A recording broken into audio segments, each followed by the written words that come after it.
Assalamualaikum warahmatullahi wabarakatuh. Nama saya Saiful Ihsan Ramadhani dengan NIM 2343111025. Jadi di sini saya akan melakukan ulangan akhir semester Cloud Computing. Yang pertama kita harus menyiapkan akun AWS kita ya. Habis itu kita langsung cari aja EC2 di sini. Langsung kita launch instance. Nah, seperti yang dilakukan pada praktikum ini, dimana si event ini harus seperti ini namanya. Jadinya kita langsung gini aja, kita buat nama, terus new,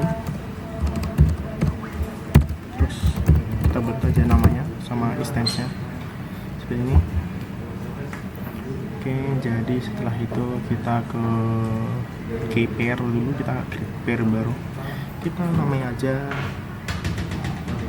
ini aja, kita namai Isna ini aja, kita create pair, terus kita semua, kita centang semua di sini, kita edit di bagian sini, kita ubah ke MySQL, terus kita sudah, terus langsung saja kita launch, kita tunggu beberapa saat. Kita tunggu beberapa saat, jadinya ini udah, kita refresh dulu. Sebentar, kita keluar halaman dulu, kita refresh, kita cari ini yang ada sendiri ini. Langsung saja kita buka terminal di sini, kita ke CD downloads, kita ke ini, kita masuk lewatnya Isna, terus kita ubah IP sesuai IP kalian masing-masing. Di sini ada IP saya ini. Nah, kita tunggu beberapa saat, kita pencet yes. Oke, jadi di sini sebelumnya saya itu sudah saya sudah melakukan praktikum dan uji coba beberapa kali, dan saya simpan filenya di notepad saya seperti ini. Inilah file-file penting saya waktu di praktikum karena saya mengalami beberapa masalah. Jadi yang pertama kita lakukan sudo dnf update menu, dimana kita harus mengupdate ininya, mengupdate data ya. Kok data sih apa ya namanya ya, mengupdate Amazon Linux-nya. Terus yang kedua kita lakukan ini instalisasi ke web server, PHP dan MariaDB-nya. Perintahnya seperti ini kurang lebih. Kita langsung enter saja. Kita tunggu beberapa saat. Ini dikarenakan kita pakainya di pakainya AWS yang 2023 itu agak beda. Setelah itu kita lakukan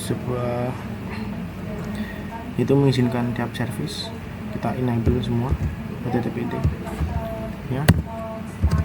Terus untuk MariaDB nya kita juga aktifkan seperti ini. Setelah itu kita enablekan yang ini juga, FPM. Ini sudah jadi satu waktu kita enable FPM, yaitu PHP dan MariaDB nya. Terus yang ke langkah selanjutnya kita cek status.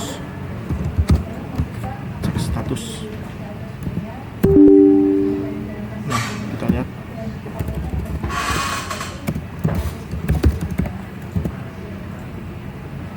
salah. Sebentar, kita cek sebentar. Cek status MariaDB HTTPD. Ini udah running ya. Terus kita status PHP FPM nya kita cek, di sini sudah aktif, ini harusnya aman. Terus kita ke SQL nya langsung, karena kenapa, kita sudah download jadi satu file tadi di lewat FPM tadi. Kita buat create database pertama ini, terus yang kedua kita use database ini. terus kita create tabelnya seperti ini ya, kita pas anyway aja seperti ini. Oke, habis itu kita buat user untuk API. Jadi yang pertama ini, kenapa saya buat ini, karena sebenarnya di APS saya itu kalau pakai root itu nggak bisa. Sudah saya coba berkali-kali dan saya catat ini langkah-langkahnya, karena terlalu panjang saya sehingga lupa jadinya. Ini saya catat aja di notepad, nanti tinggal copy paste aja. Ini seperti ini aja makanya. Oke, baik. Terus yang selanjutnya kita yaitu buat folder untuk REST API. Langkah selanjutnya yaitu buat folder untuk REST API. Terus ini kita pindah ke HTML. Jika sudah, kita sudo kita buat itu REST API pakai name kita kayak ini. Kita buka buat folder, maksudnya buat folder REST API. Terus kita masuk sini. Terus itu kita buat sudo nano koneksi.php ini ya. Ini seperti ini. Terus isinya ini udah saya catat juga isinya. Nah, kita tinggal X, ya kita enter aja. Terus kita juga buat ini API untuk karyawan.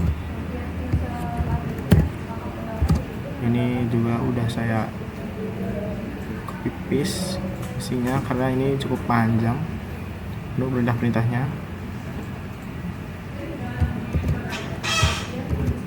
Nah, jika udah kita cek dulu. Oke. Nah, langkah selanjutnya yaitu kita punya ini ya. Kita lakukan set permission menggunakan Sony di bagian ini folder HTML.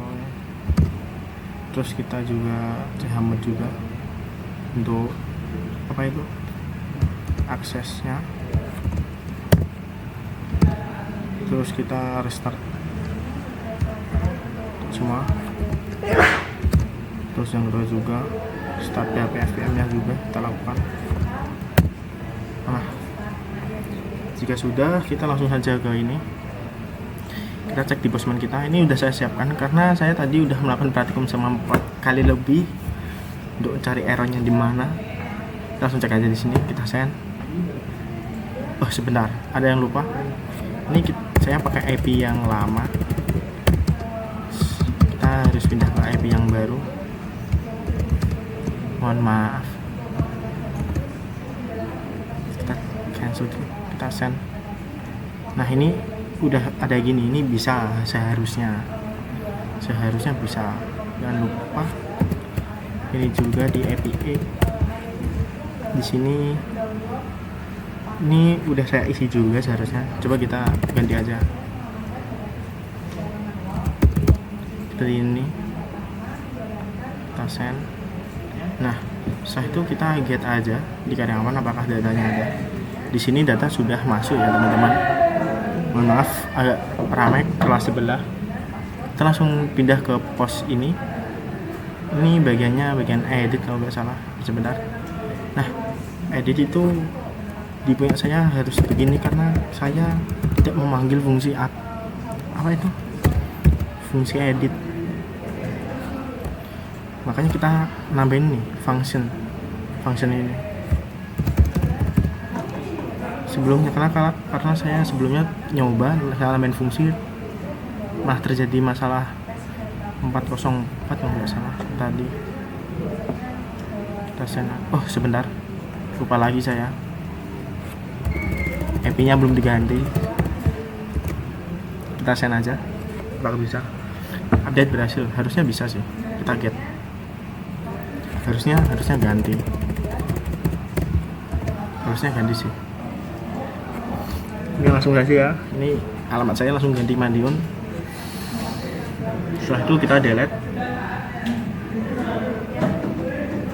Oh saya lupa lagi, IP saya di Postman belum bisa ganti lagi, selalu kelupaan.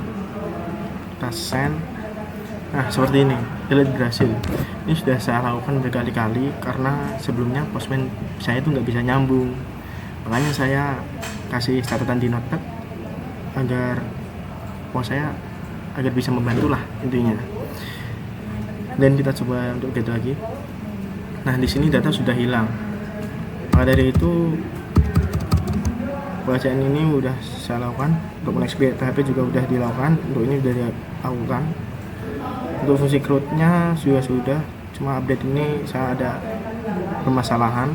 Cuma ketika saya masuk Postman itu root itu keblokir kalau pakai instance yang punyanya ini punyanya Amazon Linux yang ini saya pakai root gak bisa masuk ke Postman.